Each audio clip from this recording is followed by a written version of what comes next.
Are you ready? The Philadelphia Eagles are Super Bowl champions. I was right. The Sixers win the game.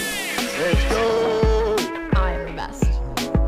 And here are your hosts, Jessica Town and Rob Lange. You're a jackass. Embrace the madness.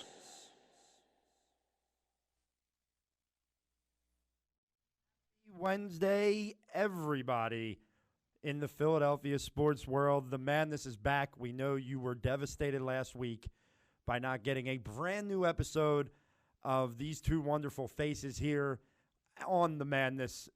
As always, madness brought to you by thepaintedlines.com.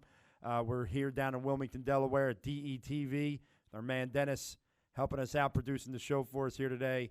As always, my wonderful co-host who is just being pulled in so many different directions these days. Jessica Town. Jess, how was your week off last week? It was lovely because I didn't have to drive anywhere. It was really nice because so the Rob Motti show's kind of over for right now until Rob's back from spring training. So I didn't have to drive to Jersey on Tuesday. I didn't drive down here on Wednesday. And the girls at the dance studio had a competition, so I didn't have to drive to Middletown on Saturday. So I did a lot of no driving, which was very, very It's always nice. I only had to fill up my car with gas once last week. And you didn't have What to, a time. and there wasn't a ton of Sixers to watch, so we Yeah, got a little bit of a I got to watch reprieve. them beat the Clippers, and It's then a I great got game. to just breathe Yes. and not be sad. Yes. And not think about that for a week and a half. For a week and a half, and we really haven't had to, until tomorrow in the sense of them playing again, but It's okay. there is... They play at home tomorrow, right? They are home. They are home tomorrow. They I have get the nothing to Brooklyn worry Nets about. tomorrow. Yeah, Kyrie-less Brooklyn Nets. I have nothing to worry about. Kyrie-less Brooklyn Nets. I have nothing to worry Kyrie, about. the new head of the players, right? He's the VP of the. Of Yeah, the- I don't know who voted for that. Did you see when the announcement came? Someone tweeted out a picture of a flat basketball. Yeah, that made me laugh pretty hard. That was outrageous. That was well done. I was a big fan of that one, but there is a lot to talk about in the realm of sports. Not only in Philadelphia, there are a couple national stories that I feel. Look, we always will tell you that we are a Philadelphia sports talk show, but when there are these bigger stories that are kind of taking over the sports realm, we have to touch on it. Mm-hmm. And this Houston Astros story is definitely a bigger one. And it's one that, I've kind of watched from afar. I haven't made too many comments about it. And I have a feeling that my opinions on this thing are going to be well in the minority. Oh, boy. And create some controversy. But, I don't have the energy for this today. We can have a controversy. We can have a discussion. Damn And it. we'll talk about that first, but then don't worry, we will get into the Phillies. I kind of you guys tweeted out a poll with Babes on Broad. I ignored you. 100% ignored you. 100% ignored, just for the fun of it. Sixers come back to action tomorrow. We'll talk about the All-Star game a little bit. The Eagles release a veteran. Couple guys might be available due to trade, so we'll talk. So we are really going to, in 90 minutes, kind of go over a plethora of stuff. But as always, you can follow us on Twitter at RunThisTown at Philly_Madness. You can follow us on Instagram at Philly_Madness. Make sure you're subscribing to the Painted Lines YouTube channel. You can find us there. All of our episodes are up on YouTube. Search the Madness, Rob Lange and Jessica Town. Then on iTunes, everywhere else. And then don't forget about our store, designtree.com/the-madness. Haven't put up a new design in a while. I think we gotta think of some stuff here, man. Yeah. Maybe with the Phillies starting off and get a new design up there to start. Because, I was on our site over the last week, and there are two. There's one shirt on there, actually two now, that I look at and go, oh, man, I was just behind the eight ball on it. DNA didn't really pan out. No, that didn't work out No, very well. and that's my most comfortable hoodie. It's my DNA hoodie. Yeah. So now I wear it, and as of right now, D is the only guy that, I mean, I guess A is there, so we are the DA still, I guess. I don't know. The most comfortable hoodie I own, I guess it's a crew neck sweatshirt, is the one with my face on it. That is absolutely the most comfortable sweatshirt I own. See, you're much better than me. I can't buy something with my face on it. I will be. No, I think I had it on yesterday. I can't do it. No, I had it on Sunday. Like, I went out to breakfast and then to the grocery store with a sweatshirt with my face on it. Well, you know, I didn't even think have twice. full confidence in who you are. Didn't think twice about it. I don't think I could even remotely think about doing that. I don't know. I'd be like, Who knows? I'd be sitting there looking at my head looks big. I would just sit there Well, and I like. can't. I'm not sitting there looking like this the whole I know time. I would though. I'd be stupid. I'm foolish. Ah. But anyway, so new designs there. Get over there. We'll bring new designs to you. And then the other one is I stand with Brett. I still stand with him, although I am starting to fall off of that hill. But I do still stand with him. Only when they're on the road. Yes. Right now, I'm fully Till with we him fall after off. the Clippers. After the Clippers game. Way to go, Brett. Phenomenal. Way to get that W. Phenomenal. Yeah, And then big all win. the talk was about the Celtics beating them. I'm like, okay, they needed 2 overtimes and Paul George And to get no hurt. Paul George. be Yeah, able to I was win. going to say Paul George is not Good playing that job. game. Congratulations at home. I hate all of you. Idiots. So let's go to the Astros. Okay, and I'm going to get your opinion first, Jess, on this and the cheating scandal. No, I really want to know what you have to say first. Uh-oh. See, she said that in such a way. Because I want to know. And the look that I got when she said it really frightens me for giving my opinion at this point. I want to know. Okay, I do have a disclaimer at the beginning. I think every interview that has been done, whether it be by the commissioner of baseball, the owner of the Astros, the players of the Astros, have been horrible. Mm-hmm. They have done themselves no favors with the way they've answered questions, with the excuses that Carlos Correa put out there for Jose Altuve with the bad neck tattoo. You couldn't have handled this any worse. Manfred calling the World Series trophy a piece of metal. So I'm with everybody there. Okay. Awful interviews. You mean the commissioner calling the commissioner's trophy a piece of metal? Yes. Yeah. All of those interviews were awful. Mm-hmm. With that said, I do not believe that the World Series trophy should be vacated. And I'm kind of surprised by the outrage from outside of the team and all this stuff. I'm surprised with the amount of players and the things that they've had to say. I'm not surprised with the Dodgers players doing what they do because, let's face it, the Dodgers are the biggest babies in Major League Baseball, and the whole world's out. They're the Saints fans and the Saints of Major League Baseball, where everybody's against them and whatever it may be. Here's my thing, and this is one of the faults of baseball, one of the things why I don't think I can endear myself to the game itself. This game, since the beginning of time, there's always been the look to get the edge from people taking part in it, whether it's steroids, whether it was taking signs without electronics, whether it was taking signs electronically. And yes, it's cheating. I'm not here to say that it's not cheating, but I'm not outraged as much by it. It doesn't, like, to me, you could do all this stuff in baseball, but you still got to hit the ball. Yes, does it make your chances a little bit better? Yeah, but we all know, I mean, I don't know, maybe you disagree, but I think hitting a baseball is, if not the hardest, one of the hardest things to do in sports, whether you know what's coming or not. It's a hell of a lot easier when you know exactly. But here's the thing. Yeah. Here's what makes it different to me, and this is my biggest issue with it. If you look at, for example, look at the 2017 World Series and look at the Dodgers, for example. Mm-hmm. That was when Clayton Kershaw got this label of he doesn't show up in big moments. He chokes in big moments. So his career and, you know, how phenomenal he's been has a little asterisk next to it because he hasn't been able to perform in big moments.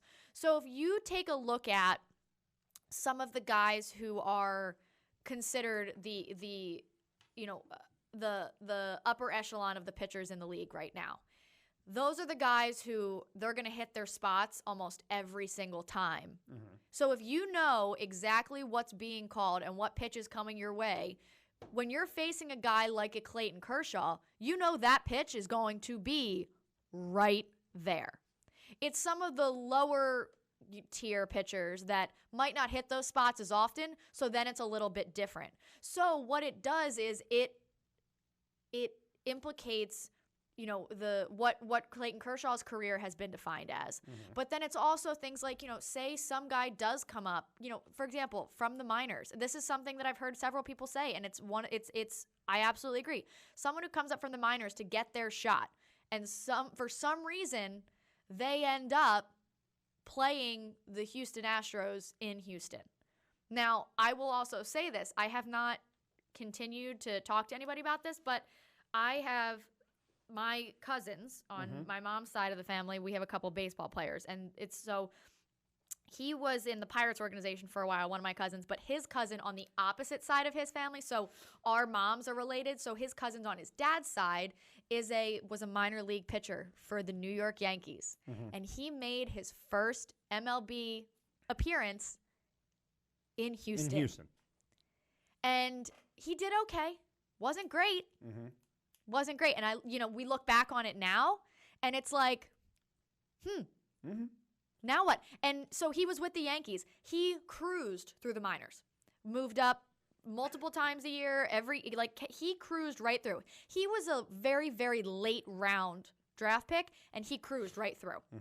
And, he was bouncing up and down a little bit. So first start in Houston, bouncing up and down, and then they traded him to the Rockies. So that's something that, a minor league pitcher coming up, maybe not performing the best that they could because there was this obnoxious form of cheating going on. And what if that implicates the rest of his career? Because he was one of these, later round minor leaguers who didn't have a huge contract when he started. So he was, delivering pizzas through the season and driving for Uber and doing all these different things just to make it, just to make ends meet. You know what I mean? So it's things like that's, a more personal situation of someone that, I know that, that's what it is. And it's also like, think about Sam, for example. She's engaged to a catcher who is, hopefully one of the top, catching prospects for the Pittsburgh Pirates. And, he's sitting there and, talking to him about this a little bit more. He's like, what do I do then? He's like, what am I supposed to do? He's like, I've called games against people like, for example, Alec Boehm. And, it's hard enough when these hitters are just great. Then add this when they know exactly you don't know what to do. You don't know what to do at that point. Right. And just the way that they went about it and the obnoxious responses that they've given and the ridiculous way that the commissioner is going out of his way to try to protect the Astros players. And they're not this is the biggest annoyance to me. I don't think that throwing at anybody is right ever. I don't agree with that. But basically what's going to happen is if someone does throw at them, they'll be suspended longer than any of these players have been for this. And here's the thing. It starts from the top. It starts with ownership because this doesn't all happen systematically if the owner doesn't know about it. So it starts from the top. That's step one. And it goes all the way down to the bottom. None of these players, not a single player on that team is guilt-free. Agreed. From that World Series team. Agreed. And I just don't agree that none of them have to pay for it in any way. That I agree with. I'm not sitting here saying that I don't think that there should be punishments, and I think the manager and the GM, I think they should have lost their jobs, and I do believe that the way that they should have handled this was stagger 20-game suspensions where you take, if there's 40 guys on the roster, you take 10, you do a 20-game suspension for them. Then you take these 10, you do it's this way you can't suspend everybody. But there's been people out there that have said they should fold the organization and all. I mean, you're getting a little too. I absolutely. So I disagree with you in the world. I think that should be they should. There should just not be a World Series winner for that year. Let me tell you why I don't. Because there is. I have not read this thing, beginning to end, but there's a lot of talk that the cheating. May primarily, if not all the way, was at home when they played in Houston only. Okay? So, this is all I'm going to say. They lost the game in Houston in the World Series. They won 2 games on the road in L.A. So, I get where people... In 2017? In 2017. They won 2 games in L.A. there were opportunities for the Dodgers. I don't disagree, but I just think the numbers itself are so ridiculous. And I as much as I can't stand the Yankees, like, Aaron Judge absolutely deserved that MVP in 2017. That's fine. And I just the brashness it really just bums me out. It really disappoints me in the grand scheme of sports. Just as a sports fan in general, like it just really bums me out that this is something that we're what's frustrating about it, talking about, and also that the MLB knew about it. Yeah, and that's what's frustrating about it is the MLB has done exactly what they did with steroids. They knew about it, but they were making money, so they didn't say anything about it. It's one of my major issues with this league, and has always been with this league, is they have allowed these things to go on until someone blows the whistle on it, and now, oh damn, we got to do something. So that's a problem. I have not liked the reactions. I think the reactions have been terrible. I think Altuve's was bad. It's all been bad. They all were bad. It's all been bad. I agree with that. But I also think that the players in Major League Baseball need to stop with the outlandish comments that are coming out. Like here's what I mean. The game of baseball, I know that this is beyond the competitive edge, but the game of baseball has always lent itself to be the sport where you look for an edge, whether it was pine tar back in the day on the bats, or you know what I mean? Like, it's just I understand that's the nature of the sport. But you go in. The fact that they went in such a capacity and got a World Series out of it. If they didn't get a World Series out of it, I don't think this would be as much of a problem. If Altuve didn't edge out Aaron Judge for that MVP in a year that Judge had a spectacular year, we wouldn't be having this conversation if there weren't so many accolades that came out of it. And that's fine. But the players that are it's for me and you to have this conversation, fine. And there can be but for whoever it was on the Dodgers to get up there and give the old "woe is me," like just stop being a baby. See, I don't have a problem with it because I would be equally as annoyed. Think about it. Baseball is one of the we talk about how hard it is in football to be able to get back to the Super Bowl. Like in any sport, it's hard to do the back-to-back-to-back thing. It's really difficult, and there's a reason that teams don't do it. There's a reason that it doesn't happen. And there's a reason that it takes so much. And, it's a long season. People get injured. There's so many factors that go into all of this that, for some of these guys, getting to that World Series is a once-in-a-lifetime opportunity. Just getting there. And the fact that, you just feel so cheated from – so, like, think about how we felt with the cheap hit on Carson Wentz. Mm-hmm.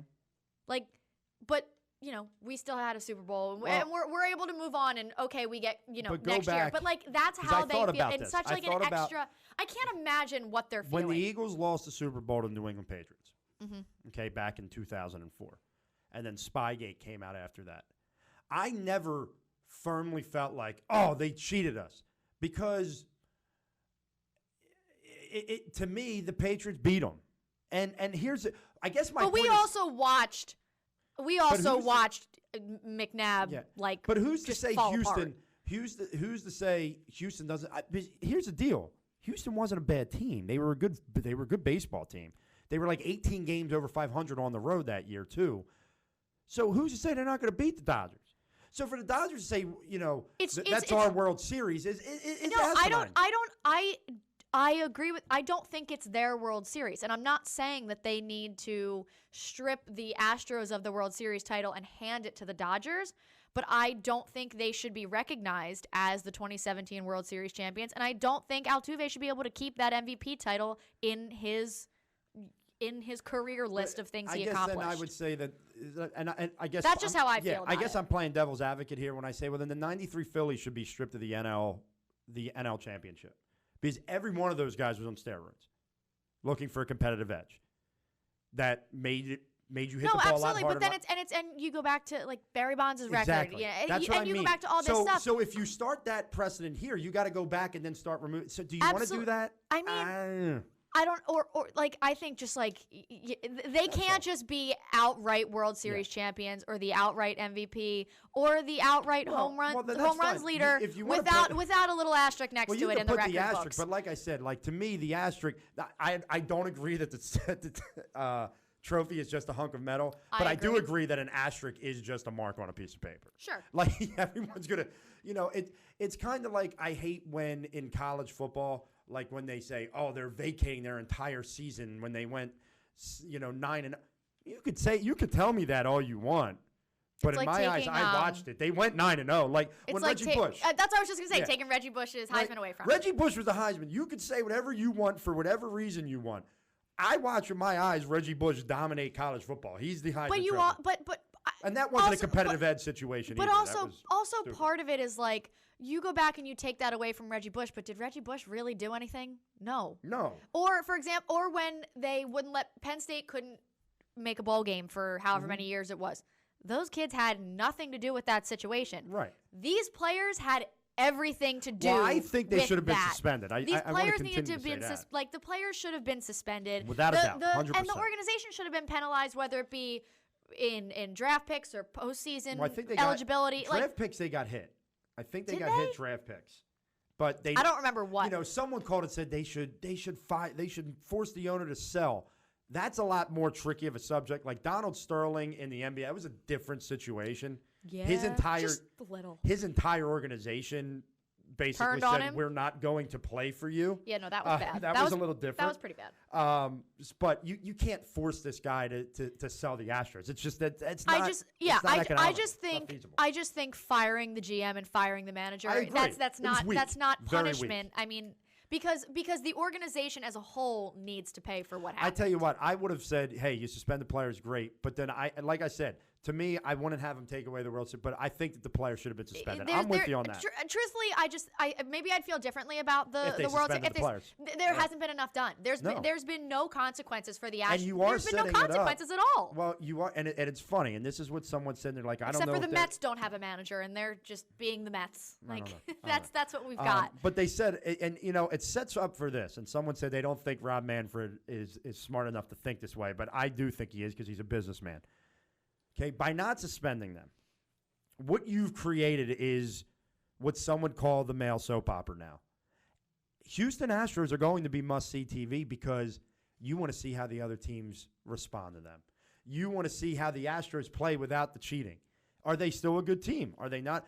Literally, like I'm telling you, like I sit here right now and go, I don't watch baseball outside the Phillies. I might watch a lot of Astros games I'm not this year. going to lie to you. I looked today to see if they were here. Yeah. When And they if come I could here, get I'm tickets. going to want to go. They play in Houston on my birthday. I'm like, why couldn't Just that fly be to Houston. here? That would be so much fun to do that here. We would have did the Madness, Jess's birthday edition, live from Citizens Bank Park. You know Dennis would have been there. We would set it all up. There would have absolutely been no sort of madness happening because I've done my birthday at the Phillies before, and it was not great. Are you saying that you would not have been of the correct mindset to speak on air? I drank way too much on my 22nd birthday at the Phillies. I don't remember really what happened. I'll show you a nice picture of me from that night. Because Speaking of which, we need to do draft night out again this year. okay, I don't know where, but I don't we need to remember go much from that night either. draft night. No, I don't either. I know I got home. I do know that somehow, some way, I ended up in a bed. That's when I shattered that my was phone. mine. I dropped my phone and shattered my phone. Remember? No, Oh, we yeah, just well. talked about the fact we don't Yeah, remember you're that right. night. I dropped and shattered my phone. That's It was- the one time it we was hung out. not It was a lot ideal. of fun. We need to. Yeah, it was a good We time. need to make that happen again. Yeah, absolutely. All right, so we've that's the most I've talked about the Houston Astros maybe ever Here, in my life. this was me on my 22nd birthday. Hmm. It's nice, right? You might want to show the people. Show the people. Yeah, 22nd birthday. That does not look like the face of someone that could speak on the radio. No. No. Well, that was because that was a rain delay. So we were in the parking lot until like the 6th inning, and then we went inside, and all of a sudden the skies opened, and we were stuck in there. And my brother left, but we stayed because it was fireworks. That's why we got tickets. That was right after I met you because I remember that story. Yeah, I it was remember like a that taking couple. place. Yeah, and then a couple months later, Deshaun Watson made his first NFL start on his 22nd birthday, and I was like, it's a little bit different. A little different. It's a little different way to turn 22 than the way that I did. But yeah, So we were talking about the Phillies, so let's segue. Perfect segue into the Phillies. love that. They have opened up spring training. I know you guys are excited over there on Babes on Broad. You've talked about it a little bit, gotten yourselves prepared. How excited are you?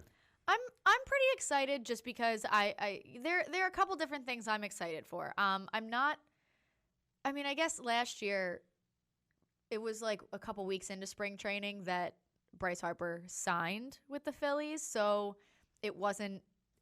That's when it got really exciting, and that's when I was like super pumped. But I'm not as excited as I was last year, but I'm definitely excited to see some different things. I think everyone's so down on the Phillies right now because they're disappointed in their offseason, which I also am disappointed in their offseason.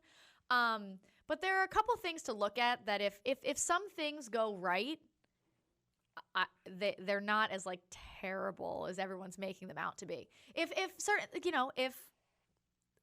Bryce Harper is Bryce Harper, and if Andrew McCutchen comes back relatively healthy and is pretty good to go, if Rhys Hoskins can actually be consistent this year, if some of the guys in their bullpen can stay healthy, if Arrieta's actually healthy, like if some of these things go right, and I'm interested to see what Joe Girardi does. If some of these things go right, they're not as awful as people are like making it out to be.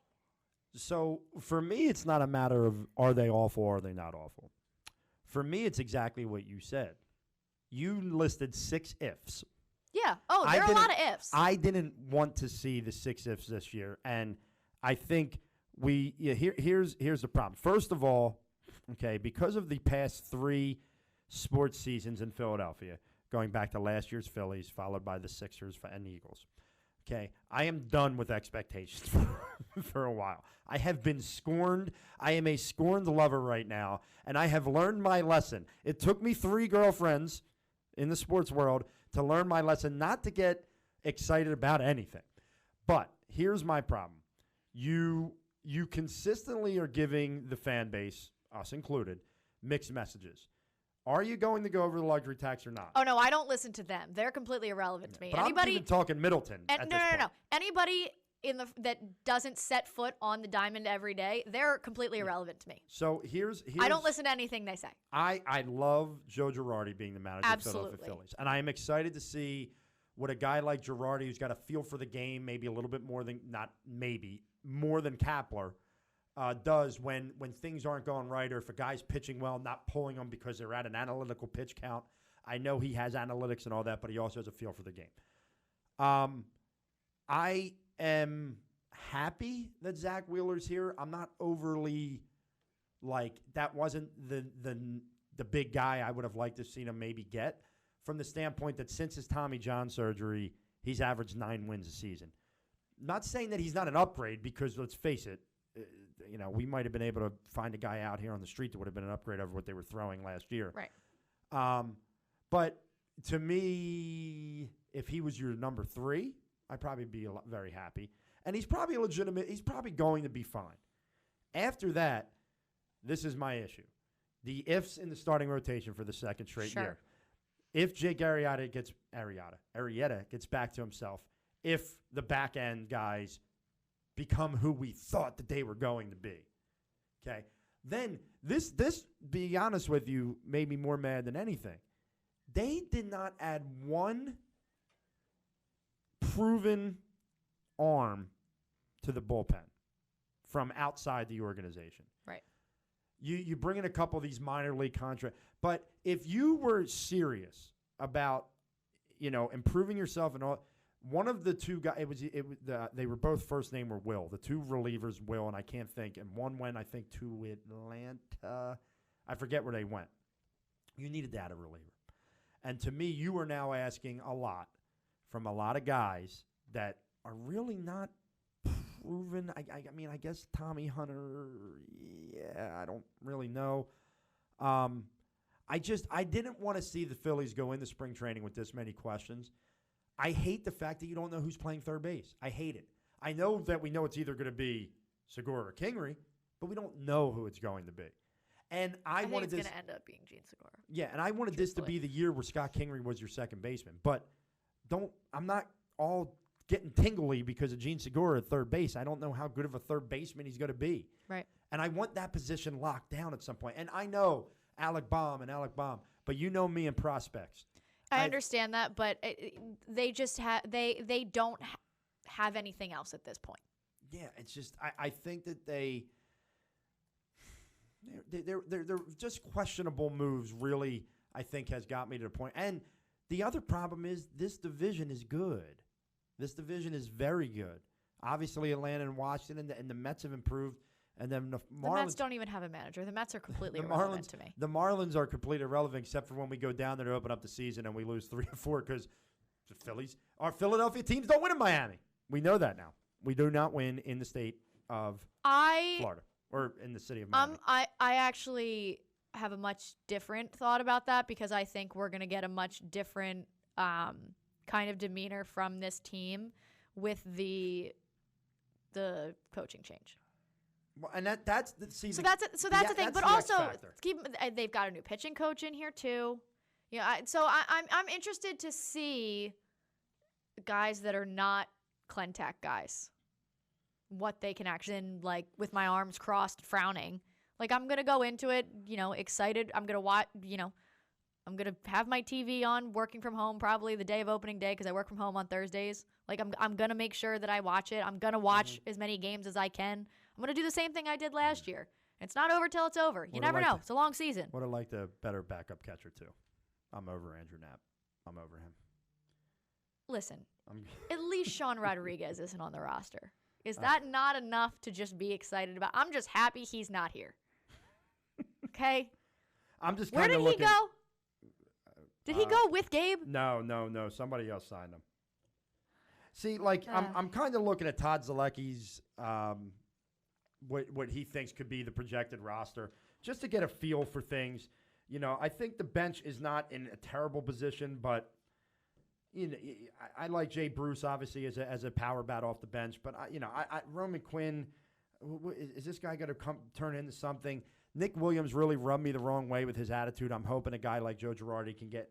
And you're right, Jess. You're right that we should be excited about the 3 new coaches in the 3 big positions, obviously, of manager, hitting coach, pitching coach. Mm-hmm. I just wonder how much can those guys get you? Can they get you 10 more wins? Can they get you to 91 from last year's 81? Is your roster this year going in? Let's talk from an offensive perspective. Is it the same, better, worse than last year? If you look at your starting roster. Now, one of the big questions you said, McCutcheon's getting older. He's coming off a torn ACL. How's he going to look? Is Reese going to be back to the Reese we love to see, or is Reese going to be the end-of-the-year guy that really struggled? Is Didi Gregorius a huge upgrade? And I'm asking, I look, you know me, I don't know. Is he a huge upgrade as an offensive player over Cesar Hernandez? Probably from a power standpoint, yeah. I don't know if from an average standpoint he is. They probably are. Yeah, because I was going to say Cesar was good. Had the highest average last year, right? Does Scott Kingery become a better player staying at one position? Like, I hated the fact that Gabe would say it doesn't matter where he's playing. Yes, it does. Guys like to get into a rhythm, and I heard Mitch Williams saying this week. Guys want to get into a rhythm and know what their roles are, and Mitch said the thing that could be really good for this team is everybody's going to know their role. You're the second baseman. And that's what you need to have. You're the left fielder, and that's what you have to hope plays in. But I tell you, I'm not going to come into this season with this, they're going to make the play. I'm going to sit back and watch this year. Like, I'm literally going to just sit back, watch the Phillies. Will I get frustrated at times? Probably, but don't even sit there. But my frustration is going to be flatter yourself with probably. That's a bunch of crap, and you know it. I don't know if I'm flattering myself, but you are. Now, I don't know if the frustration will be. Most of my frustration will always go back to, thanks a lot, front office. You could have solved this issue. Like, that's honestly what I'm going to say a lot. I can already tell you that. I don't see my frustration happen with the players probably as much as it should. I'm going to be a Joe Girardi apologist probably for most of this year because, whatever. that's I really like Joe Girardi. I'm really excited like about him. I don't know. It's tough, but it is tough for me to get excited. Like, I know people are like 3 days of the first spring training game, and I'm like, no, I'm all right. I'm cool. You're excited about the first spring training game, aren't you? I'm excited, but also because, now part of it is like, so Sam and Dion live down the street. Mm-hmm. So I'm really just excited because, I don't know, like just being around him and when he was like getting ready to leave. And obviously, he plays for the Pirates. He doesn't play for the Phillies. But still, just the excitement about baseball. Like, I told her I would sit and watch some of the spring training games with her. And she has the MLB League Pass thing, whatever it may be, because she needs to watch all of his games because they're not on TV. Right. So I was like, yeah, I'll sit and we'll watch a couple and we'll kind of just because NBC is only hosting like 11 of their spring training games this year, which is down from 16 from last year. There are things that I'm interested to see, and that's really going to be our opportunity to see a little bit more of Alec Boehm and Spencer Howard, Mickey Moniak. They're all going to be up there in spring training in the bigs. So seeing a little bit of them here and there, and because, this is a year where there's a chance that, there's a really good chance we see Spencer Howard and Alec Boehm at some point this year. Yeah, it won't be till later, but there's a pretty good chance that we see them at some point or another. So the thought is that excited. that Boehm will be up earlier than expected. They're just going to wait until you get to that years of service clause where, I don't know, excuse me, you don't have to pay him as much. Whatever the case may be. Yeah, the MLB is the absolute worst with that. It's trying so to avoid. stupid. Yeah, I have no idea. I can't even figure it out. it's annoying. It's really annoying. You want to hear a non-Philadelphia related sports story that's really interesting? Yep, always. By the way, by really interesting, I mean really off the wall. Yeah, I'm excited. Okay. So this is from, I guess, soccer. An amateur player in France has been banned from playing football for 5 years. Why? He bit an opponent's penis. Oh. Yes. The victim required 10 stitches and also received a 6-month ban for his role in the fight. Wait a minute. Well, listen. I'm sure there was like a whole which brawl. took place in the car park. Wait. This was in a parking lot after the game. Look, this man does not need a 6-month ban. He's probably going to be out for 6 months with 10 stitches in his penis. That sounds like a him problem. I mean, that to me is enough of a punishment. Can you send that to me, please? That you don't need to. That you really don't need to suspend this man. Like, I'm very upset at whoever this football is, whoever runs this thing. You don't need to suspend that man. I'm going to text you. I'm very excited to read this story. I haven't even gone in to read the story yet. I just saw this as you were talking. I'm excited. And I was like, I have to tell Jess because this is a story that seems as though it would be right up Jess's alley. Why is that? And I feel like this is a fun story. This is a great, just throw it off the wall in a pot. So here it is.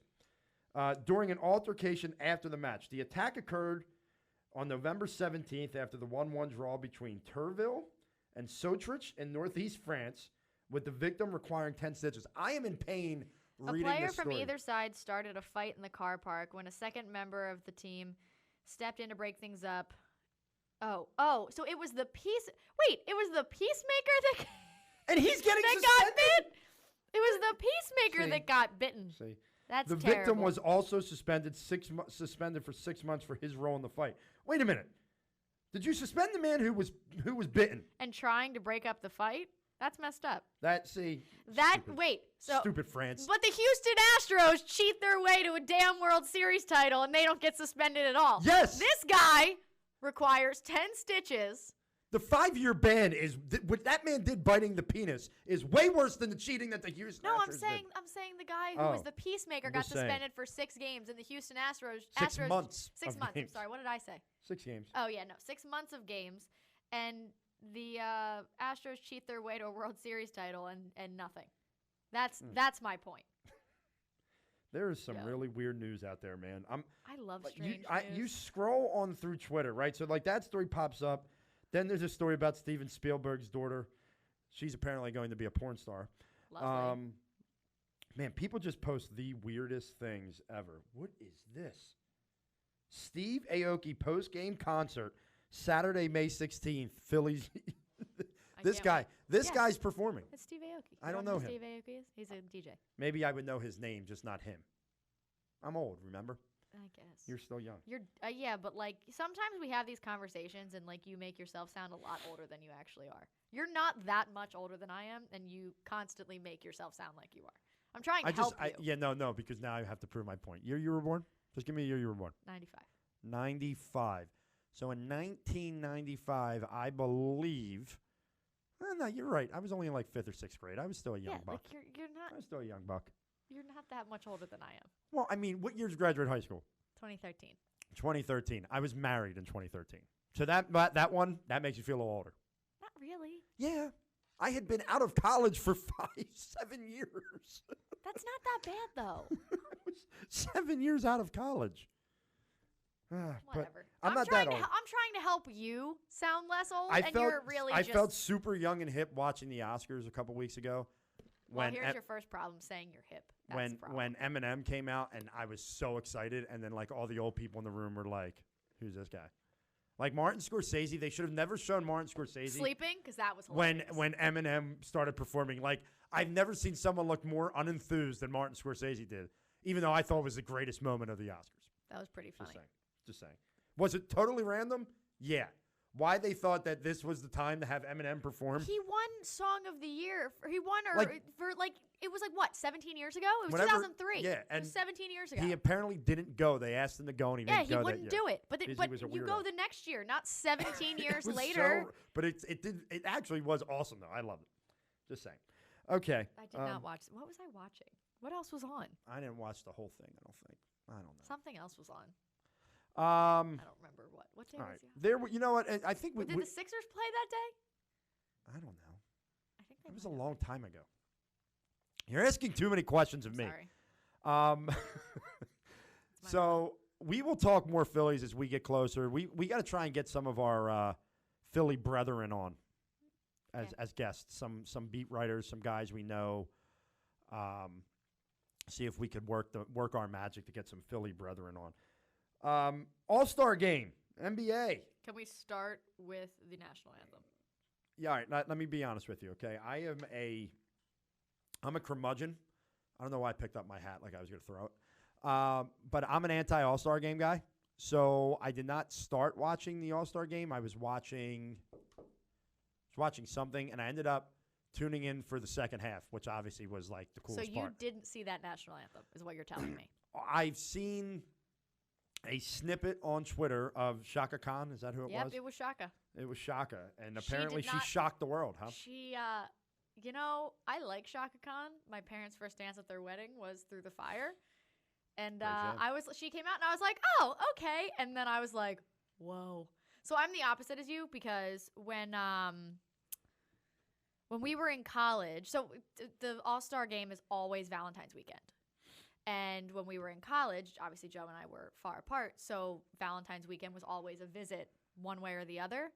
And that was like our thing. Like we would go out to dinner, but we would watch every night of the All-Star. Like that was our thing we did. So like that's part of our Valentine's tradition is like we sit and watch the All-Star festivities together. So we went down to Rob's actually.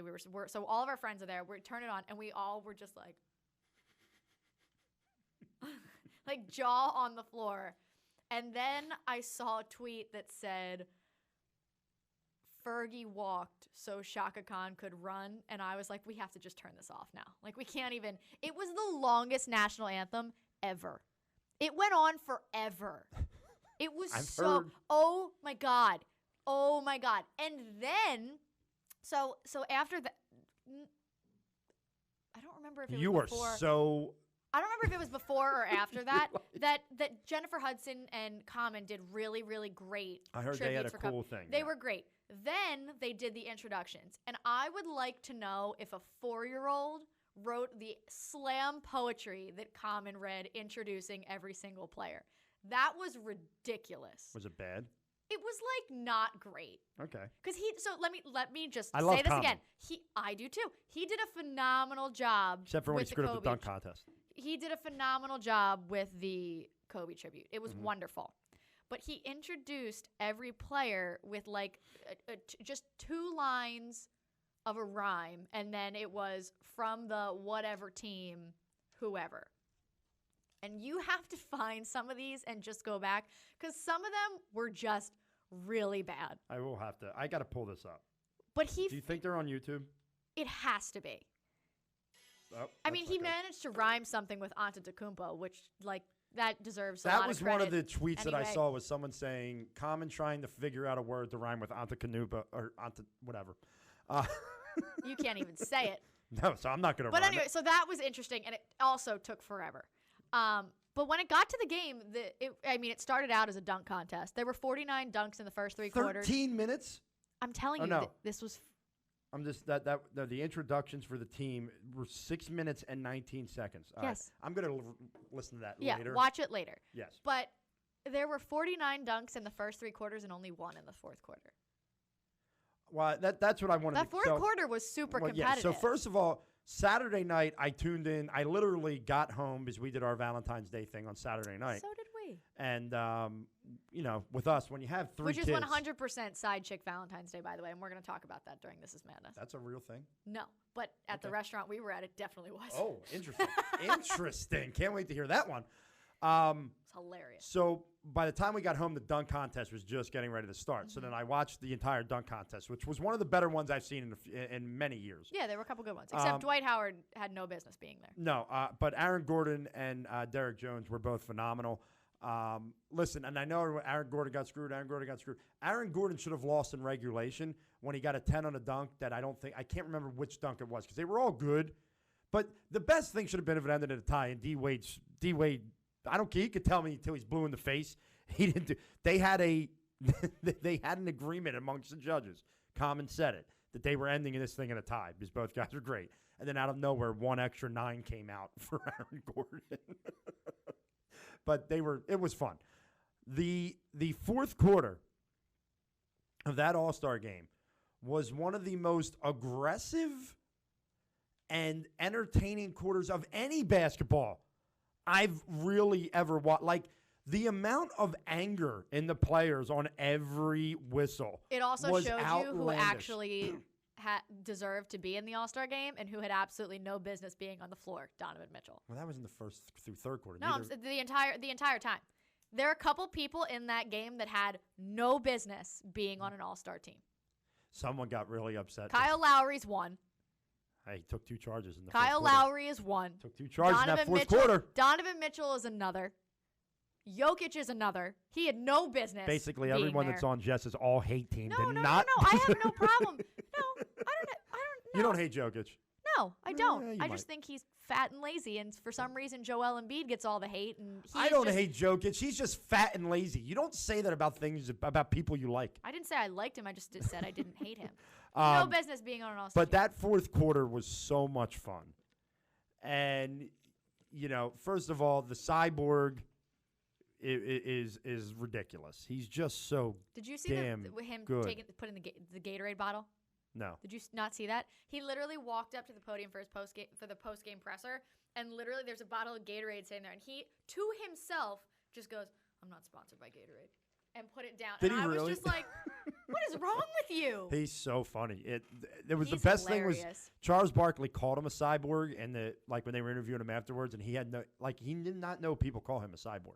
Charles Barkley is the enemy until the end of the Yeah, I don't know basketball what season. he's doing. He's got to stop. They all got to stop. The whole national media has to stop. It's just at this point I'm just sick of it. And but anyway, back to the All-Star game. So I definitely agree with some of the players though. I don't think it should be able to end on a free throw. no, it should not be able to end on a free throw. But I like the new format. I didn't quite get the new format Mm-hmm. until it happened. Like there were just too many things listed, and I was like, I can't visualize. They what have to this figure a is. couple things out. First of all, I will say, thank God I had off of school the next day because it did just seem like it went on that forever. wasn't in the that fourth quarter like 49 minutes, Yeah, and it was because they had to get up to 24, like Right. they were playing. So I get. and they were actually playing defense. And my guess is if they do it like this again, it won't be as high. It was 24, obviously, because of Kobe.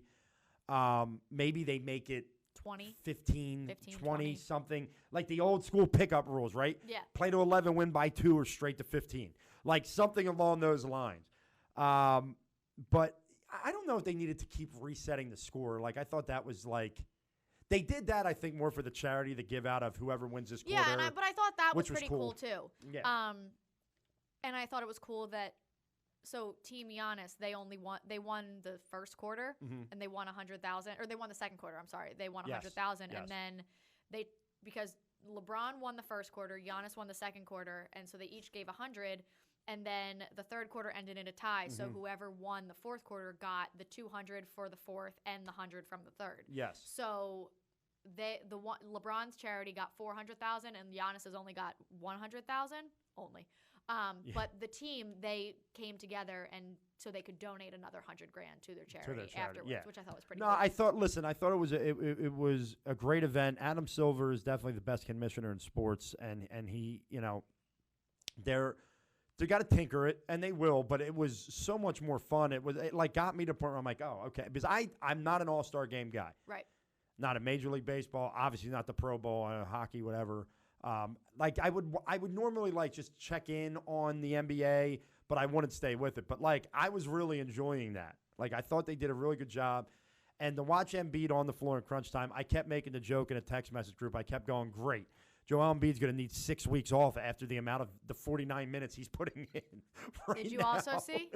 He only had the fingers taped. He had no cast on his hand. Yeah, he had no wrap on his hand. I think I don't want to use the word, so Jerk Joe, I'll say. Jerk Joel is the one that I want back. That is a guy that plays strong. That is who I want. He's back.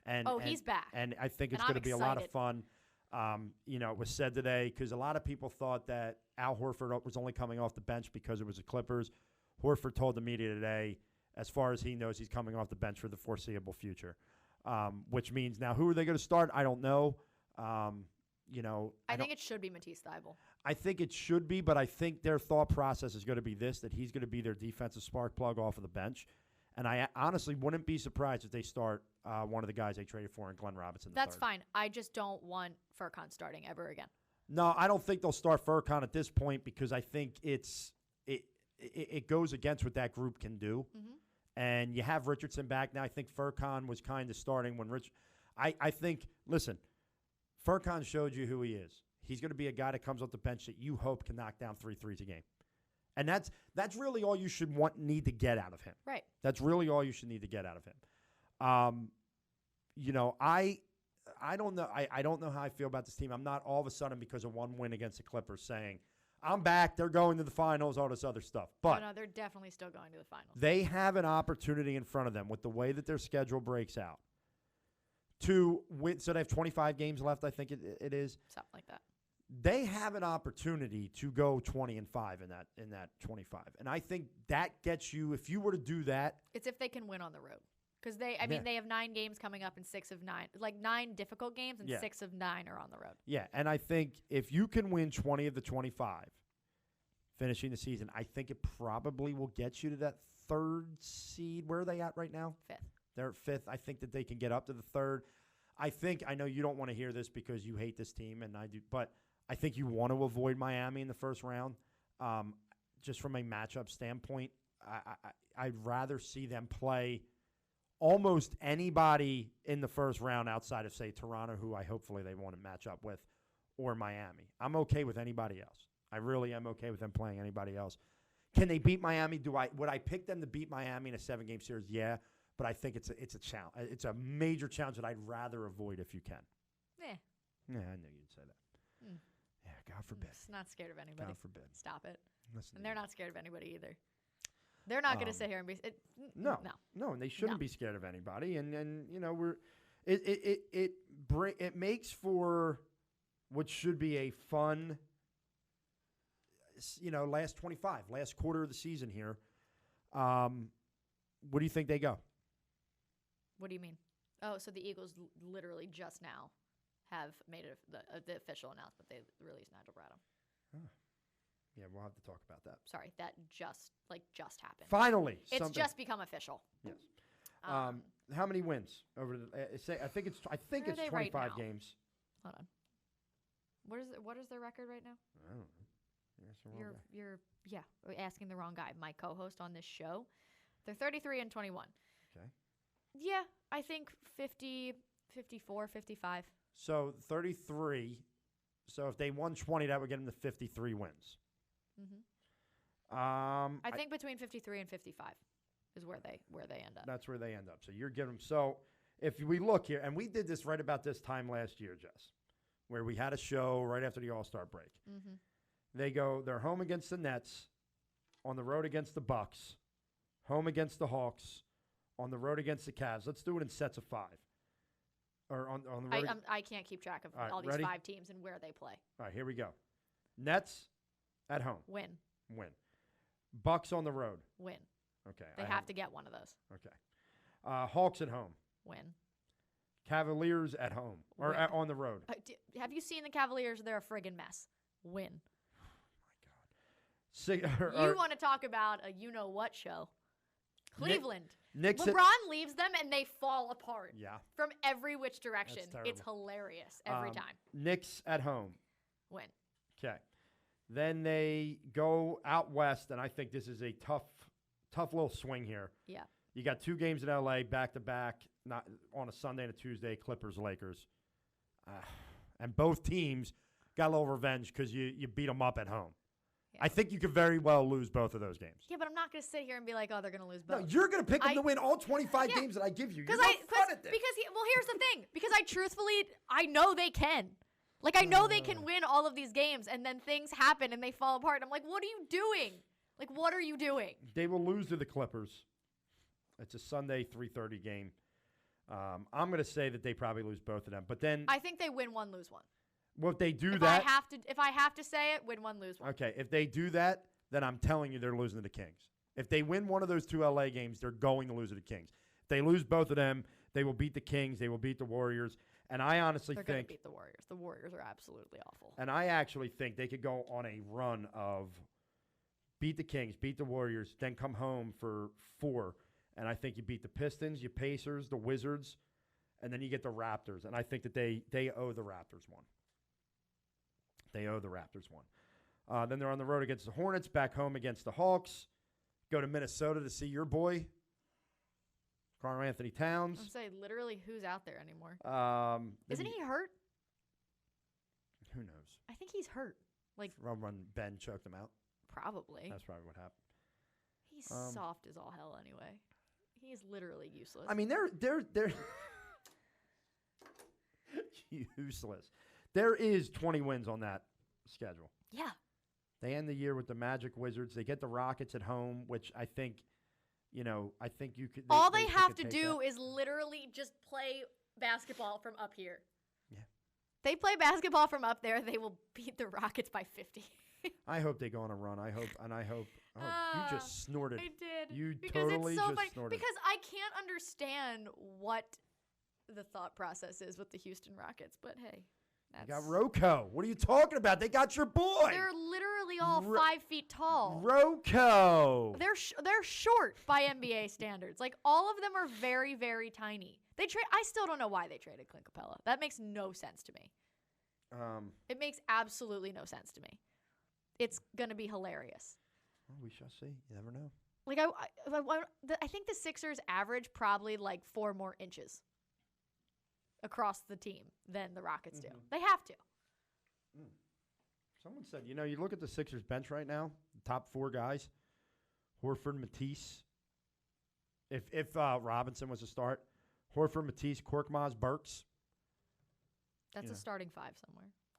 Yeah, you would think. Well, I'm sure it is. That's like a better starting 5 than the Golden State Warriors have right now. Also a better starting 5 than the Detroit Pistons. Also a better starting 5 than the Cleveland Cavaliers. Also, who was it? Was it Drummond that said Cleveland's in worse shape than the Detroit Pistons? Yeah, and I'm not surprised by that even remotely. No, I mean, yeah, I mean, who thought that coaching thing was going to work out there? Who thought that coaching choice was going to work? But you know what? I will say this. This is why I continue to tell people, right? When everyone talks about Brett Brown being fired, and they start throwing out names, and they throw out Jay Wright is one of the first names that always pops up. And I love Jay Wright. Right. And honestly, I don't think Jay Wright's leaving the main line ever. I think he's got it made there. I don't see him ever leaving the main line. But just look at the NBA or the college coaches who went up to. Brad Stevens is the one guy, the one true guy that has, had success. I mean, John Calipari is seen in some circles as one of the top college coaches of all time. Fizzled. Did not do well here in his first job.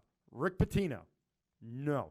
There's a reason why guys like Krzyzewski, who probably could coach an NBA team, and Bill Self and Roy Williams, and all, because it's a different brand of basketball. And John Beilein is great with college kids. He can motivate. he's not a leader of men. No. And I'm not trying to take a shot at the guy, but I mean, no, that was never going to be a thing that worked. And could Jay Wright maybe do it? Yeah, I said, but I just like to tread lightly on the idea of a college coach coming into the professional ranks. I always want to tread lightly on that because it may not work. It may not Especially work. going right into a head coaching job. That doesn't. Yeah, I mean, If you come from college and start out as an assistant, that's different. Learn it a little bit, but going right from there to a team that, Yeah, and I like I said, I don't think Jay Wright ever leaves. I don't think so I either. think he is. He's got such a good thing. He's Why got would it he? made. I mean, look, he's got a team. This is a rebuilding year. They're number 14 in the country. I mean, it's unbelievable. what he's continuing He's to do set there. for as long as he wants to be there. Oh my God, yeah, absolutely. Goodness gracious, Bryce Harper's hair is really long. Somebody took a picture of him the other day, and said he's channeling his inner Jason Worth. I saw that, and I think I blocked that person immediately. Wow. Yeah, because you have this I can't stand ridiculous Jason hatred Worth. for Jason I Worth just think I think he's such an ass. that makes no sense whatsoever. Because he I just said why. I just think he's such an ass. you're ridiculous. Stand by that. Yeah, you can. I will. He's the worst. What the hell's going on this show? We kind of knew this was coming today, didn't we? We're just kind of like wherever. Jess is running in 1,000 different directions. I'm teaching too many dance classes for life this week. Yeah, It's a lot. It's a lot of things going on in my brain. I have so many papers just like thrown about in my car with different choreography. Last night I was teaching, I'm choreographing a production number, which is like 10 plus kids. And it's a Toy Story themed production. So there's five, like they're split half and half are Buzz, half are Woody. And it's 6 minutes long. There's 4 different songs. So I have so many papers. There's like an intro that has what they're all doing. And then there's, the second, it's Woody's Roundup is the first one. So it's like, Woody's Roundup. Yep. So it's I have a paper for the Buzz's choreography for that and a paper for the Woody's. Like it's just a lot. And last night I was teaching them some of the end. And one of them looked at me and goes, Miss Jessie, how do you keep track of all those papers? And I was like, I don't know. You don't actually. And they were everywhere. And I was like, oh my God. Yeah, no, there's papers everywhere. There's choreography everywhere.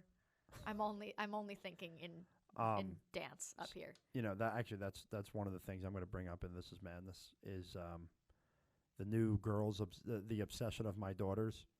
I'm excited. And I'm not even remotely embarrassed to say it's an obsession of mine, and I am loving it. Great. And I am going to be ridiculed. Is it The Lion King? No. It's something that I didn't even know existed, and I should have. And I don't care. I am strong enough in my manhood to say that I am a huge fan of what we're going to talk about. I'm excited. I can't wait. But let's do a little bit with the Eagles. Nigel Bradham is released. Yeah. A move they I also saw don't coming. know if they cut him or just didn't pick up his. It sounds like it's a straight release because that's how they're going to save the money. Right, but what I think if it's a release, it's going to count against the comp pick formula. But if it's not, it's not going to. If it's just not picked, because he had an option for this year, so I think they just didn't pick it up. Okay. Or I don't know which one it is, but. Yeah. Look, and I'll say it this way: I saw this coming. Yeah. His production did not match what the $8.5 million he was going to make was. He's been battling injuries the last 2 years. He hasn't been the same player he was in the Super Bowl season. And they can still re-sign him in free agency if no one else. Yeah. But I'll tell you, lot less. This is part of what I think we want to see the Eagles do with a lot of these names this year is we're not keeping guys for nostalgia. Mm-hmm. We're keeping guys that can play. We're keeping guys that can make plays for us. The Jason Peters of the world are probably going to go. Nelson Aguilar is going to go. I know you want Alshon Jeffrey gone. I don't know how much I think that's going to happen. I'm starting to lean more towards it's not going to happen. But we don't know. We'll see. It's the one guy that I'm going to be nostalgic for, and it's because you need locker room leaders on both sides of the ball. And I think it's very clear and evident that Malcolm Jenkins is a leader that you don't have an heir apparent for You cannot let him walk out the door this year. You're just not ready. No, And if you agree. do it with him, you're doing the same thing you did in 2008 to Brian Dawkins. You let him go without having anyone that was ready to pick up after he left. And it was something that until we got Malcolm Jenkins, we did not have that vocal defensive leader from 2008 to 2013 or 14, whatever it was. I don't want to see them go back down that road. We've watched this movie before. Yeah. And it's not one Can't I want do it. It's one of those one and done. I don't ever want to see it again. I never want to see that. We know how this ends, and I don't. If they do that directly impacts where they go this season because they need, like, Fletcher Cox plays hard, but he's not a vocal leader. Brandon Graham is somewhat vocal, but he's more like the jokester, I really just think that if you gave Jason Peters and Darren Sproles the opportunity to make more money and do what they wanted to do, and they were injured and stayed injured and couldn't really stay healthy and wanted them, and we're allowing them the opportunity to kind of go out on their own terms, Malcolm Jenkins deserves that times 100. Now Darren Sproles in the front office. Got a little front office Love that. gig. Love it. But I just think that he's absolutely earned that in the fact that he hasn't missed a snap and plays special teams and does all of that. And I think they're going to get something done. They should. I'll be pretty pissed off if they don't, to be honest. If they don't get that done, like that's going to sit the wrong way with me. Mike Garafolo said on the Missinelli show he thinks there could be some surprises with who the Eagles choose to bring back. He does not have names or reports yet. I don't know if I like the sound of that after what we were just talking about, but okay. But there is a couple rumors that are floating around there that I wanted to kind of run by you. So first of all, a couple trade rumors. It sounds more and more likely that the Detroit Lions are going to have to trade Darius Slay, who wants a new contract, probably about $14 million per year, which is, I guess, right in the cornerback wheelhouse. And then obviously, people are creating this because Stephon Diggs apparently deleted anything Minnesota he had on his social media profiles that he might be available via trade. So I ask you, Jess, if you had to choose the Eagles to go for one, who are you choosing? Darius Slay. Okay, how come? Trade. I would rather draft one of these receivers. You trust this front office to do that? No, but I think it's pretty apparent. But this is my opinion anyway. And Sam and I actually talked about this last week on Babes on Broad. I'm of the mindset that I would much rather sign or trade for a proven corner and draft a wide receiver. Yeah, just be especially because of the way, like, if they don't get rid of Alshon Jeffrey somehow, the way that the money is, obviously, like, this is not my area of expertise at all, but I would much rather that be somewhat balanced and them not sign another wide receiver and have money going there, the money they have to give Deshaun, and the money they owe Alshon, and it's all young, unproven corners, because I can't do that. Yeah, I don't think my mental. But what if they traded for Diggs and signed Byron Jones? I'd be all right with that too, but I still think they need to draft a wide receiver. My thought is see, I'm kind of doing it this way because I feel like they're going to pick up in free agency a wide receiver or a corner. And the top end of the corners I like a little bit more than I do the top end, in the sense that, do I want to see them pay Robbie Anderson a ton of money? Probably not. No, but that's my point. I would rather them draft a wide receiver and sign or trade for a corner. I think they are going to draft a wide receiver. Now, my hope is continuing that it's in the first round, that they draft a big name. That I don't want to see them reach on a J.J. Arcega-Whiteside again. Like, draft one of the guys we know can play. And by the way, I was all on this kid from TCU, this Jalen Reagor, until I was reading somebody's draft profile. You want to know who they compared him to? Who? Nelson Aguilar. I no longer want him. I don't even care if he's better than No. I'm going to shake my head like a 4-year-old because no. I saw a tweet the other day. I just got really dizzy doing that. That's the problem. That was a lot. Yeah. That was a lot. I saw a tweet the other day that I laughed really, really, really hard at. It said last year was the deepest wide receiver class in years, and the Eagles ended up with Spanish Hank Basquet, and I almost fell off my chair from laughing so hard at this tweet. I was the biggest Hank Basket fan. I thought he was going to be so good. It was just so funny that I couldn't breathe. Hanky lost the Colts a Super Bowl too. On top of that, fumbled the onside kick. And then he was New England. married to a Playboy bunny, and he ruined Kendra. that too. Yeah, he cheated on her. Yeah. Interesting moves by Hank Basket. Interesting moves. Yeah, really really just didn't perform well in any aspect of life, to be honest. Well, I mean, he must have performed well in one aspect to get a Playboy model, but then he screwed it up. Well, that's what I'm saying. He just sucks. Across the board, just sucks. But it made me laugh pretty hard. So we will start getting into some draft stuff and free agency stuff. It's all going to be coming up on us. What's free agency start? Middle of March now? March 1st, right? Is it on March 1st? Truthfully, I have no idea. I said that, and I absolutely have Well, no it clue. was 1 year. That's why you said it. And I'll figure it out. Yeah, because that's always a fun time. I would love for it to be that close. I just typed in NFL free instead of NFL free agency. 2020 NFL free agency. Come on. Nope. When?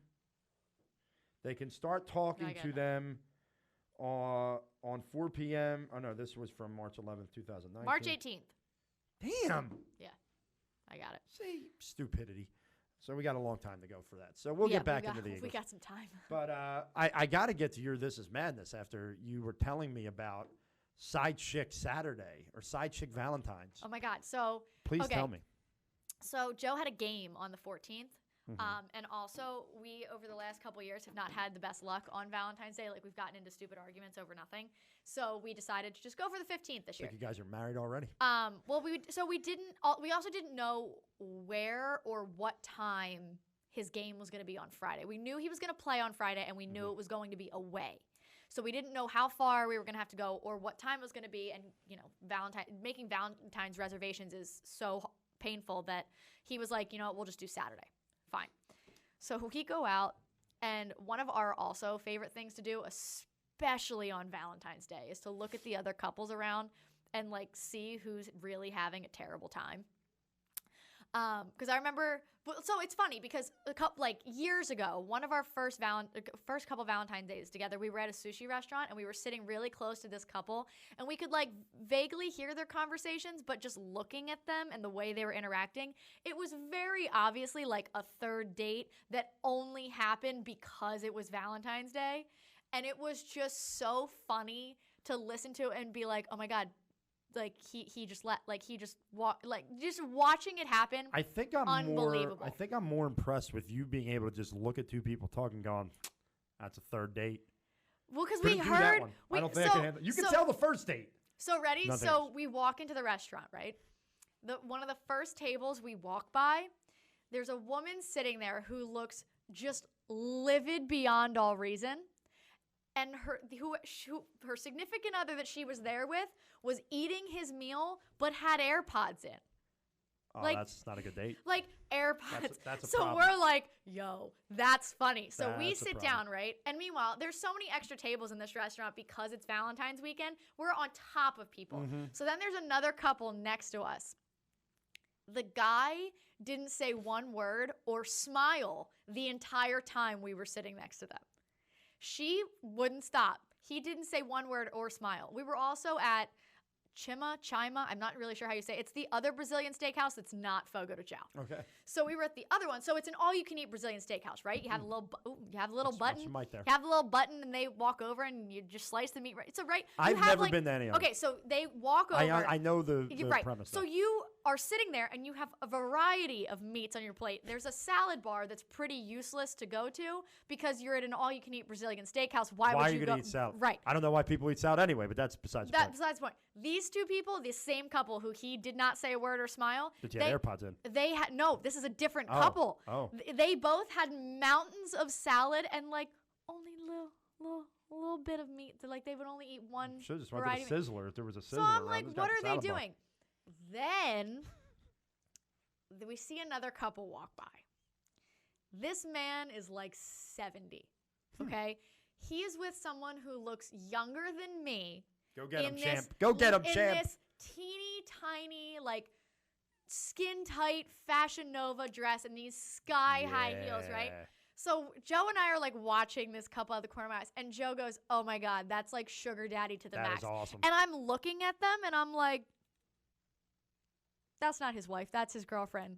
And it's Side Chick Valentine's Day, and he absolutely took his wife out last night on actual Valentine's Day, and is taking her out tonight. Wait a minute. And we're watching this Wait a happen, and minute. he looks and goes, "Oh, you're so right."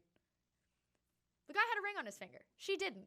Wait a minute. She didn't. And Wait a minute. in The guy turned to you no. and said, "Oh, you're so right." No. Oh. Joe looked at the couple and went, "Oh, yeah, you're right." He had a ring on. She did not. And in the situation where you're watching them, you kind of see the dynamic there, you know that ring that she would have is enormous.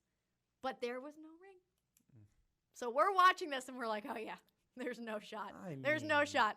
I was like, and then I looked at him and I went, "Oh my God, it's February 15th. We're out on Side Chick Valentine's Day just watching all this happen. How many people in here?" And he goes, "We're talking about it." And I'm like, of the 100 people in this restaurant right now, easily 4 or 5 couples in here. Definitely Yeah, but you not. could say that any night you're in a restaurant anymore. I mean, I guess, but like, I mean, I feel like on like there September 22nd, it's a Side Chick night. there were a couple, but see, but here's the thing, with the side chick situation, you don't take the side chicks out, you don't leave the house. That's silly. You do if you want to get caught. Exactly. They only leave the house on Side Chick Valentine's Day. Yeah. It was very funny. I guarantee you, I'd be willing to put money down on that. It was funny. But anyway, so we spent part of our meal talking with each other, but then the other part sitting and observing the other couples in there, which is apparently what you do when you're together for a lengthy amount of time. So you saw bad grandpa out there cheating on his bad grandma. Yeah, with 100%. With Miss 100%. Miss Little. It was pretty funny. Miss Youngin. It was pretty funny.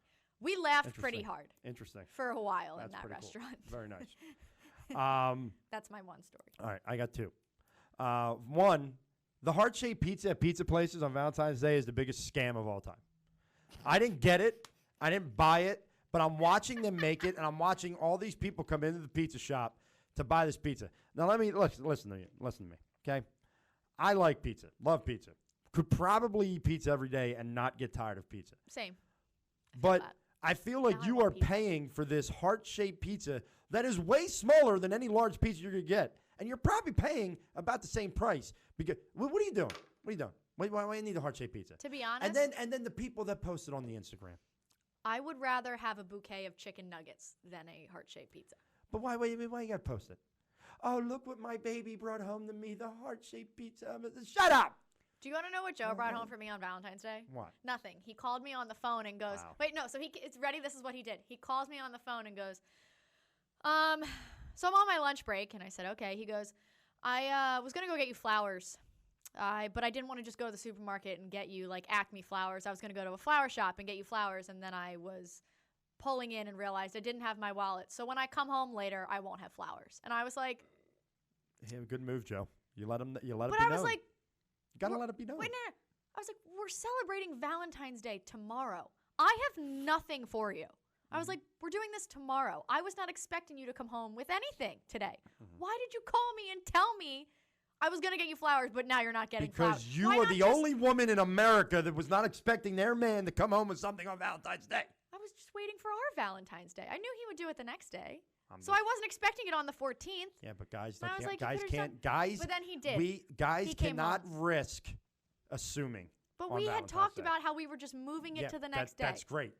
I talk about that every year. Guess what? I came home Friday with candy and flowers for Alyssa on Valentine's Day because not that she numerous times. Don't get me anything for Valentine's Day. Don't get me anything for Valentine's. Yeah, okay. I am not risking that you were testing me. You're going to get your ass some flowers and some chocolate peanut butter stuff that I know you're going to enjoy.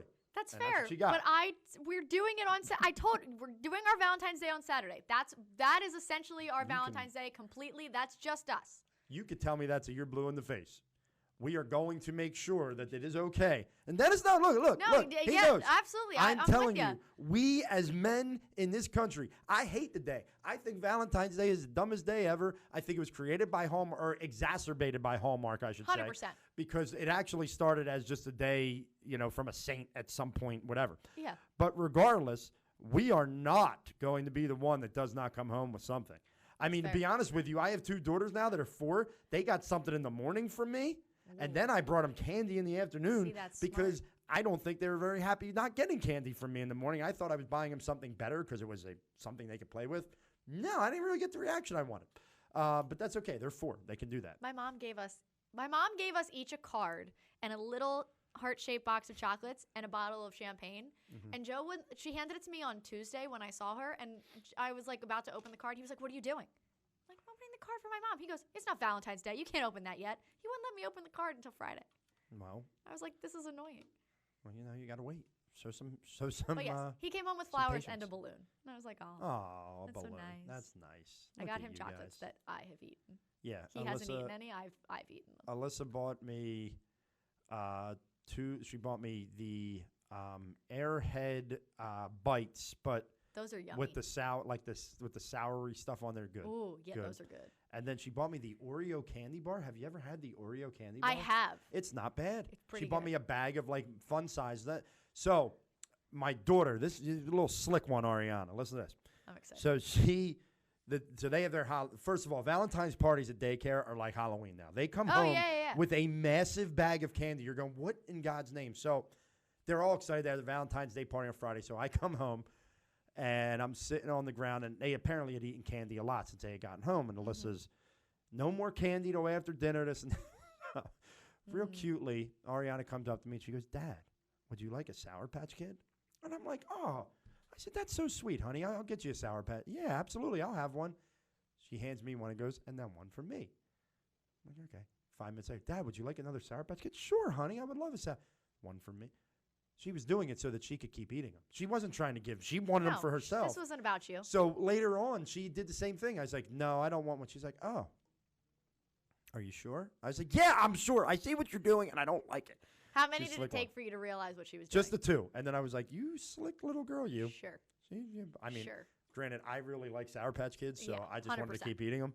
My last thing, and I'm just going to bring this up, okay? You definitely, this had to be directly, 2015, how old were you? That was only 5 5 years years ago. ago. I was 20. Okay. Yeah, you were probably definitely in your wheelhouse then, knowing that you're a Disney fanatic, and you were still in that young girl age. Yeah.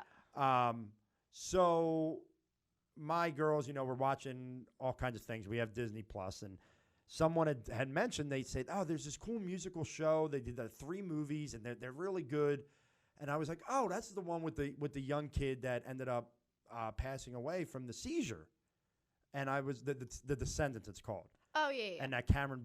So we put on. I was like, "Let's put on the first one for the girls." Well, let me tell you how much fun my house has been for the last 3 weeks. We watch all 3 of them. We watch them all the time. We jam out in the car to them. We have dance parties in the kitchen to them. And guess what? I have been known to listen to a song or 2 on my own in the car because they are jamming in those movies. Do you want to know how much I hate those movies? You are a hater. Do you want to know why? Why? Rotten to the core. Yeah. I took over. One of the teachers left the studio when I was. Oh, so in it's not college. about the movie. It's just about something that's happened Oh yeah. personally. Okay. There were 16 of these children in this hip hop class, and it was the worst hour on Monday nights, and their song was Rotten to the Core, and it just drove me insane. So you couldn't even get to and then enjoy this because of that. And then for the last how long ago was it? For the last 5 years, every single child in all of my dance classes for Halloween, they're all dressed as Doc McStuffins or Mal or Evie. Yes. And they're all dressed the same. I know their names. And it's not better than I think I know my own kids' names right now. Yep. So no, I'm not a fan of the Well, let me Descendants. tell you. First of all, I love the concept. I like the concept. I love the concept of just- the I villains' can't. kids and all that stuff, and seeing all the kids of the villains of the characters we've all grown to like. It's phenomenal. And I'm telling you, like, I get home and I'm like, I hope one of them said they want to watch The Descendants because I'm a grown man and I ain't gonna say let me put. So I'm like, what do you guys want to do? they're like, I said, you want to watch something? Anything? Disney Plus? Descendants? They're like, oh, yeah, let's watch Descendants. Oh, okay. The one night, Alyssa went away. I had my first night alone with the three of them. Uh-huh. And we went. Did you watch all three of the Descendants No, movies? we had already watched one. We hadn't really got through 2 and 3 yet at that point. Mm-hmm. We finished 2 from the morning, and then we watched 3. And it was funny because I had to put Luca to bed halfway through 2. Or no, there was like 20 minutes left in 2, and I hadn't quite seen the end yet. And I made the girls pause it while I brought Luca up because I wanted to see it.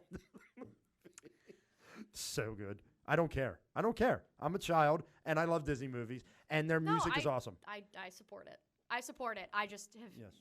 I just can't. You had a. I have my reasons. It's like me with whiskey. You have one bad night with whiskey, and that's the end of it. You know what I mean? You never want to have whiskey again. Gene Segura, never drinking whiskey again. Good for him. Awful answer. He answered it like every baseball player just drinks whiskey. I don't think so, Gene. I don't think so, buddy. I mean, we don't know. Oh, I mean, I feel like they're beer drinkers. I feel like baseball's a beer drinking sport. For you, maybe. For us spectators, maybe. I don't know. I like vodka at the ball game now. Oh God, that's really aggressive. I'm an aggressive guy. Yeah, that's really I'm an aggressive. aggressive guy. All right, I think that's where we're gonna end today. Yeah, with you being an aggressive person I'm that an drinks vodka. I would choose vodka over beer any day of the week. Any day of the week, give me some vodka. Yikes. Might have to go home and have a vodka. We'll see. Yeah, no. What you said about whiskey, that's me and vodka. I can't drink vodka. Thank you to Dennis and DETV down here in Wilmington. Thank you to the Painted Lines. You can make sure you're getting over to thepaintedlines.com. Check out the YouTube page. Subscribe to our podcast anywhere you listen to your podcast. Search The Madness with Rob Lange. Make sure you're going to designtree.com/the-madness. Make sure you're following at Run This Town with an E13 at Philly_madness. We are coming to you every week from here with a lot of fun stuff prepared. We appreciate you tuning in this week. And until next week, embrace the madness. Have a good week.